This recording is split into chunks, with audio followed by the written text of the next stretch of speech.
Time and time again, we've seen that angry characters really tend to stand out in the crowd. People seem to almost gravitate towards them.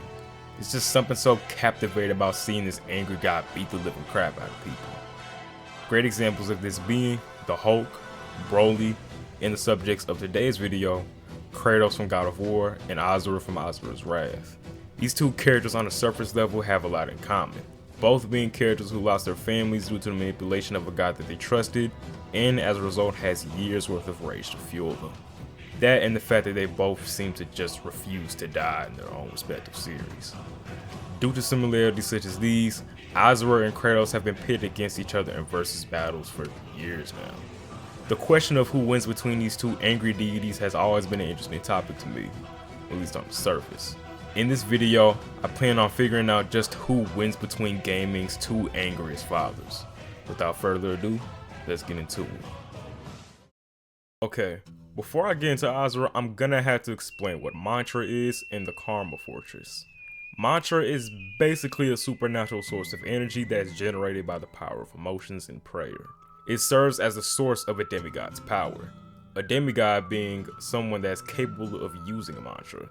Mantra can also be created by using souls and converting them into mantra, however this is only done by priests such as Mithra.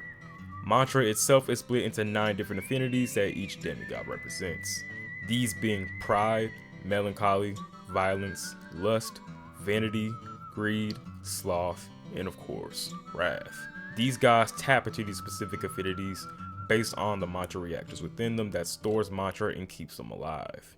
This actually transitions perfectly into the Karma Fortress. The Karma Fortress is essentially a humongous construct that was created to convert the souls of humans into mantra and store them in its mantra reactor. Said mantra is being used to destroy the will of the planet, otherwise known as Gaia. Over many years, the demigods used the fortress to gather up enough mantra to permanently put down Vlitra, the will of the planet. Alright, now that those are out the way, we can now cover Asura. In the first chapter of the game, Suffering, Asura during the penultimate episode faces off against Wyzen, the demigod of violence. He eventually goes into a stronger form, Vajra Wyzen, which is the result of his power being amped by Mithra. After he starts to lose against Asura's own 6-armed Vajra form, he has a last-ditch effort then amps himself with some of the mantra from the Karma Fortress. He then grows to the size of the planet and pokes Asura in an attempt to kill him.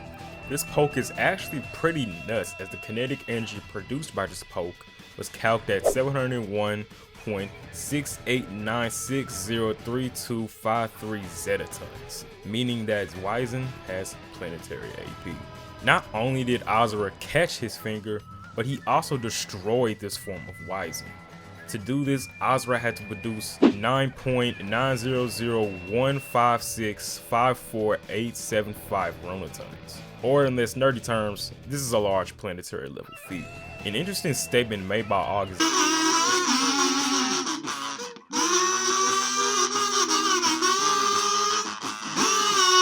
that Wyzen is actually the weakest of the 7 deities. Based on this, the other deities will be large planetary as well.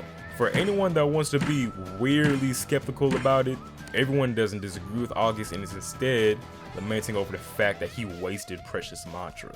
Then August in the next chapter fought relative to a stronger Asura that was resurrected not too long ago, with August himself being a top tier in the group and is constantly being brought up that he could possibly have a good fight with Deus himself, who is the leader of the 7 deities. Yasha himself even states that before Asura, Deus was the only one that made August draw his blade, which is something he only does against those he actually deems to be strong, which he definitely doesn't think Wyzen is, even after seeing this planetary feat. We also see Yasha take on an even stronger form of Asura after he fought August. Then later on, Deus proceeds to take on Asura and Yasha in a 2v1 and was clearly stronger than the both of them by themselves, further cementing the fact that they're indeed this strong. Later on during chapter 3, Asura would go beyond this level of strength. After teaming up with Yasha, they would battle against Deus, who at this point has fused with the Karma Fortress. The Karma Fortress during this chapter performed a clap that's actually pretty impressive, even more so than Wyzen's feat. This was calced at 297.134 ninatons. Again, in less nerdy terms, dwarf star level. Again, Deus is amped by this level of power, so he should scale there as well. He then demolished Asura and Yasha during his battle, and even amps himself with Mithra's power right after this. However, due to him using Mithra's power right in front of him, Asura's rage causes him to gain power to embarrass Deus, putting Asura at dwarf star level as well. Almost immediately after they defeat Deus, Vlitra awakens once again, and Asura and Yasha have to face up the will of the planet in the hopes of finally taking it down for good. After getting beat up for a bit, Mithra then amps them to the point where they can defeat the Vlitra core, which is stated to be the strongest enemy that they face at this point in the story in the completed works for Asura's Wrath, further cementing that they have dwarf star levels of AP during the final episodes of Chapter 3. So far, we've established that from chapters 1 to 2, Asura is large planetary, then skyrockets all the way to a dwarf star level during Chapter 3. Now that we finally made it to the final chapter of the game, just how powerful is Asura in Nirvana? Before I answer that question, let me introduce you all to Chakravartin. Chakravartin is the final villain of the game and the true god of Asura's Wrath. He created the world in a mantra. All mantra is directly tied to him. If he dies, mantra dies, including those powered by it like demigods. He had a plan to have someone else rule Gaia in his stead, that certain someone being Asura. He would then disguise himself as the Golden Spider, deceiving Asura and making him believe that he was on his side, only to suddenly reveal himself when the time was right. There's more that I could get into, but I want to cover it a bit later. Now, as for where he scales, there's actually a nice amount of contention when it comes to it. And all of that comes from the fact that he created the world. Everyone questions what exactly he meant when he said this. They wonder if he's talking about the planet or the universe. Honestly, I think it's kind of dumb because the game makes it pretty obvious. Allow me to elaborate. Now, off rip, we see Chakravartin pull up in his first proper introduction and claims that he's the true god of the verse that created everything. And interestingly, he says, "I hold everything in the palm of my hand." Of course, if you just said this by itself, it would kind of mean nothing without further context. However, knowing who his alter ego is along with what it rules, it makes this a whole lot more interesting. In the extras menu, it is stated that Naraka is a world between life and death that holds infinite pillars within it. The Golden Spider is just straight up chilling in Naraka himself and is also stated to be the ruler of Naraka in the extras menu, meaning that he has dominion over it. Remember, the Golden Spider is the alter ego of Chakravartin. With that, knowing that Naraka exists, he still states that he is the creator that holds everything in the palm of his hand. It's almost shoving it in your face that he made Naraka.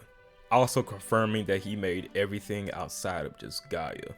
Also, as an extra little piece of info, he can casually create stars in his idle form, which isn't even as strong as his base form that he mostly uses.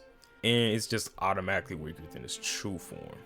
Funnily enough, in that form, he's called Chakravartin, the creator. Another piece of evidence supporting that he created Asura's universe is the statement he made saying that he'll destroy the world and recreate it again, just as he always has. Now, down players or skeptics may think that he's referring to just Gaia, but literally here he is showing Draki and other celestial bodies towards him. We even give more context that he is sucking in the Milky Way and other stars in the completed works. His outer form that acts as an avatar / portal even dwarfs galaxies. Oh, before anyone tries to downplay saying, galaxies aren't that small, ain't that big, yada yada yada. The reason these things aren't being portrayed exactly how they're intended to be is because of gameplay limitations. Remember, this was released on the PS3 and Xbox 360, and it already lags at certain points during the game. Imagine if they accurately depicted all this the way they desired. Our consoles would have probably exploded.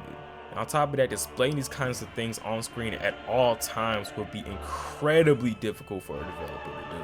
On top of even that, this stuff ain't cheap. So in the game, a lot of the time, these powerful characters, they have to cut corners and leave some stuff to extra lore and other statements without the story and supplementary material. Also, real quick, some people might try to scale Chakravartin to low multiversal based on him saying that he created other worlds outside of Asura's home of Naraka. Now, I'm not entirely opposed to this idea. However, the problem comes from the fact that we don't know the time frame in which he made them. For all I know, he made one first, then eventually made the other like 1,000 years later. Due to the time frame when he made each universe being unknown, he isn't really reaching the multiverse. Alright, now that we've established that Chakravartin is universal, it's time to come back to Asura. Asura scaled to him due to being able to fight competitively with Chakravartin and even overwhelm him.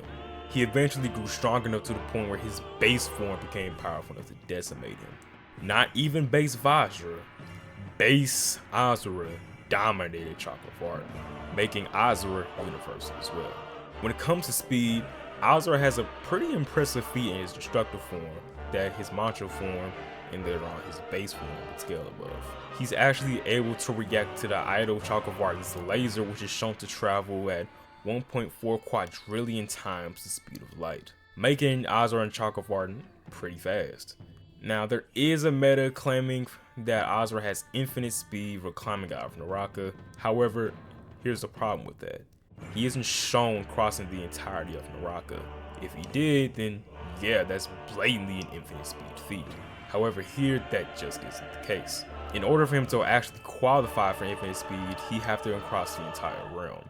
Crossing just a finite distance in an infinite realm doesn't grant you infinite speed. While I would love for Asura to be that fast, he unfortunately just isn't. So after all the evidence that I gathered here, I think we can come to a conclusion as to how powerful Asura is. Asura at the end of the day has Uni plus AP and durability, and when it comes to speed is MFTL plus. Now that we have the demigod of wrath out the way, we can now move on to the god of war himself. Now Kratos himself is no slouch when it comes to strength, as he has a lot of material displaying insane feats across the series that he scales to. For some reason people claim that Kratos isn't universal, nor is he even planetary, which is honestly a ridiculous claim. Also, let's address something that I know will be brought up in the comment section. Oh, he's not that strong. He struggles opening chest. He doesn't even move that fast in the game. Again, this kind of stuff ain't cheap, and it's incredibly difficult to constantly portray these characters fighting at that level. Also, this will make things pretty boring. Imagine just playing a big bang farting simulator. Might be a little fun at first, but that only lasts like 10 minutes before you get bored and go back to playing Fortnite. So we have to rely on statements and feats from the game's lore that we get from things like games, comics, and even the website. Also, it's a game mechanic. It isn't representative of his actual strength. Now that we've got that covered, let's finally get into how hard Kratos can hit. To kick things off, chronologically in the first game, God of War Ascension, we have a universal feat in just the intro. The intro first details the war between the Primordials. During this battle, we see that once the Primordial Sato punches the eventual leader of the Primordials, Uranus, the universe explodes from his body. This is further cemented by the fact that it was stated that this battle led to them forging the earth. This is also backed up by the God of War tie-in comic taking place between Ghost of Sparta in the first game. Kratos is confronted by the Hecatoncheires named Gygas during the events of the comic, a son of Uranus. Gygas then states multiple times that Uranus created the universe. It's also shown in the art book for Ascension, showing what some of the Primordials embody. Sato embodies the oceans, Chaos is life, Aurea being the mountains, and Uranus himself embodies the heavens. The words heavens and skies in God of War are used interchangeably with universe. And with that, the God of War novel also states that the skies are infinite, supporting that the Greek world is universal in size. We also see in God of War 1 that during the final battle, Ares can create a pocket dimension that has countless stars in its own galaxy contained within it. Even if you want to for some reason claim that these aren't real or whatever, this at the very least shows that Ares is aware of there being a deep space outside of just the planet, also supporting that it's universal in size. That coupled with the fact that we see a bunch of stars in the background during his fight with Kratos. Due to just the sheer amount of evidence supporting it, it's pretty clear that characters like Uranus and the gods should be universal. Again, for skeptics out there, these characters should scale to these feats due to each generation overthrowing the other after a long and strenuous battle. Titans overthrowing the Primordials, gods overthrow the Titans. It's pretty cut and dry. We also get statements like Zeus wrested control of the universe away from the Titans. We also have characters like Athena, Ares, Poseidon, Hades, and Helios being some of the top dogs in the Pantheon, with these characters having feats comparable to characters who scale to characters like Titans, with Zeus obviously being on top, so they should all just scale to these universal feats. While these beings may easily have universal AP, they're even stronger than that. In God of War, the underworld has a lot of very interesting statements. In the art book for God of War, it's stated that the underworld is infinite in size. It's also been referred to as a chasm of immeasurable magnitude. It's also referred to as a limitless domain. To top things off, it's also shown to have stars within it. We also see in Ascension that there's a parallel world that belongs to the primordial Nyx. During the trial of Archimedes in Ascension, Kratos opens a portal into an alternate world where there's a statue of Nyx. It most definitely belongs to her because we see that it's seemingly eternally nighttime, and as we know, Nyx is the personification of the night sky. Also, for those questioning whether or not Nyx is even alive, it's stated during the intro for the Walls of Troy level in a multiplayer mode for Ascension that Helios constantly banishes Nyx from the night sky every day, making her retreat every single time. On the edge of the Aegean, where the great god Helios banishes Nyx from the night sky, an epic battle rages within the great walled city of Troy. This legendary conflict has claimed countless lives, leaving nothing but ruin in its wake. It's also shown in the PlayStation Store that there was an armor that was made under the watchful eyes of Nyx and Erebus. This altogether confirms that Nyx is indeed alive during the events of the main series. So far, we've established that the Greek pantheon is a low multiversal structure. But the question is here, how does Kratos actually scale to it? Well, off-rip, Kratos scales to characters like Hades and Poseidon, who contend with characters like Atlas. Atlas later on in Chains of Olympus was shown to have two impressive feats and statements. During God of War Chains of Olympus, Persephone and Atlas plan to destroy the World Pillar. The World Pillar is what holds up the entire cosmology. Destroying all of this would lead to the destruction of creation and returning it to the primordial void of chaos. As stated here, Elysium would be destroyed, Elysium being a part of the underworld, further proving that everything outside the normal universe will fall. This is then restated in the new Valhalla DLC for Ragnarok, as Kratos says, all of creation including Elysium was going to be destroyed. Atlas is then able to hold up the World Pillar himself after the events of Chains of Olympus. The God for God of War 2 also supports this when it says that he's holding up the heavens. And he's doing this pretty casually too. His knees aren't buckling or anything. And a good amount of time passes and he's still doing it pretty casually in God of War 2. Kratos also scales to other gods like Helios, who can make Nyx retreat. Nyx should be relative to Uranus since they all had a long drawn out battle with each other. Obviously weaker but still relative. So pretty solidly, Kratos is low multiversal. This of course carries on to old Kratos in the Norse era. God of War 4 has some pretty insane statements and takes Kratos to even greater heights. In God of War 4, Freya states that the Yggdrasil transcends space and time. The novelization for God of War 4 then further states that each cell strand stretches out to infinity. Bare minimum, this makes it an infinite 4D structure at the very least. Thor and the young World Serpent are stated to be able to splinter the World Tree during their battle, so they should just blatantly scale to it. Characters like Baldur should also scale to the World Serpent due to knocking him out in the final battle for God of War 2018. And as we saw in Ragnarok, Kratos actually defeats Thor himself while holding back. Thor in the Codex was stated to have hit Kratos with blows as heavy as any other he has felt before, so it just makes things a bit more consistent. It's also stated multiple times in Ragnarok that Thor is the strongest Norse god, and Kratos would then later on be able to fight characters such as Heimdall and Tyr, who should just be above anyone that isn't named Thor or Odin. So, due to consistently scaling to those who would just straight up scale to the Yggdrasil or scale to those who can damage it, Kratos himself would currently have at least infinite 4D AP and durability. As for speed, he's definitely no slouch in that department. In the God of War novel, Athena states that Kratos has near Olympian strength and is second to none. This puts him above the warriors from Ascension, who are capable of dashing at the speed of light with the essence of Hyperion. However, he actually scales way beyond this and all the way to the higher tiers of speed. As I've shown before, he scales to characters like Hermes and gods above him. Hermes is shown to be able to dodge and react to Helios' light. This is impressive because in Chains of Olympus it was stated that his light illuminated the entirety of the underworld. Being able to react to this would grant him infinite speed. This is pretty consistent as even Hercules is shown to be able to react to it, and of course we all know who won that battle.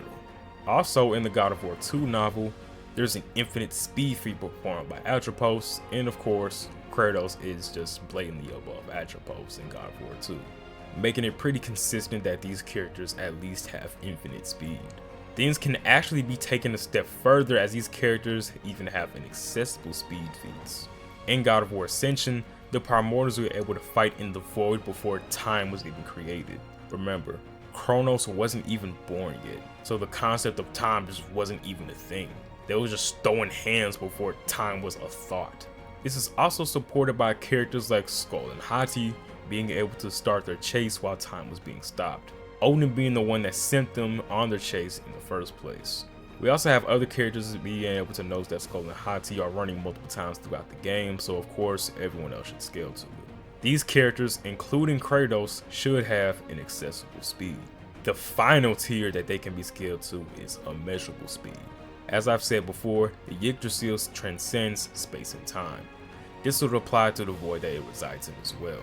Characters like Kratos, Freya, and Atreus are capable of moving in this realm. Being able to move in that kind of realm will grant you immeasurable speed. So, in conclusion, Kratos has low multiversal to infinite 4D AP and durability. And as for speed, he has infinite speed, all the way up to inaccessible and even immeasurable speed at the highest. Now that we finally finished covering both of our combatants, it's time to finally see who wins this battle between deities. First off, let's look at AP. In this department, Asura is just completely outmatched. Asura has universal AP at best, meanwhile Kratos is pretty casually hitting those low multiversal ranges of power in just Chains of Olympus. He can fight beings that can tussle with those that can hold up a low multiversal structure and even destroy it. Meanwhile, Asura is struggling against someone who is just Uni+. What makes things worse is that Kratos has strength that's infinitely beyond Asura's, so it just makes things even worse for the God of Wrath. AP isn't the only issue here. The speed difference between them is absolutely massive. Asura is struggling to even have a solid argument that gets him to infinite speed. Meanwhile, Kratos has a lot of evidence to prove that he's that fast. He even has evidence that puts him a tier above that, and we can even go higher than even that with the recent games. There's just no way Asura can even touch him. This fight would actually be pretty similar to a scene from the Justice League where Flash and Superman are moving so fast that everyone else is stationary. Or another example would be Metro Man from the iconic movie Megamind. He was so fast that he literally had time to have an entire mental crisis and concoct an entire plan to fake his death. And again, everyone was just stationary to him. Literally, to Kratos, Asura would be stationary. This gets even worse when you bring hacks into the occasion. Some of the more notable ones being ones like the Talisman of the Realms, Betrayal, and Zeal. All of these being talismans that allows Kratos to slow down time for his opponent, and Asura himself has actually displayed that he has zero resistance to time hacks. This is shown when Chakravartin himself stops time, and Asura can't even move. Even with his younger self during the Greek era, Asura would get badly out-hacked. Some really good examples would be the multitude of hacks that he has that can directly attack the soul. With Poseidon's Rage, he can just easily destroy Asura's soul, and with the soul of Hades, he is shown to be able to send out an army of souls towards Asura, and there are even stated in supplementary material and even in the games that he can just straight up vaporize people with them. Or if he wants to end it faster, he can snatch out his soul and absorb it, which Asura just can't resist since it's just a physical tug of war, and as I've already established, Asura loses pretty badly. So yeah, Asura would just get absolutely destroyed by Kratos in every way. The best thing that Asura has is energy manipulation with his projectiles and statistics amplification with his rage. Some may try to use that to get him on Kratos' level, however this is a very poor argument as his rage amps are unquantifiable, along with the fact that there's nothing that proves he can just get infinitely strong with his rage. In the end, Kratos is just too much for Asura.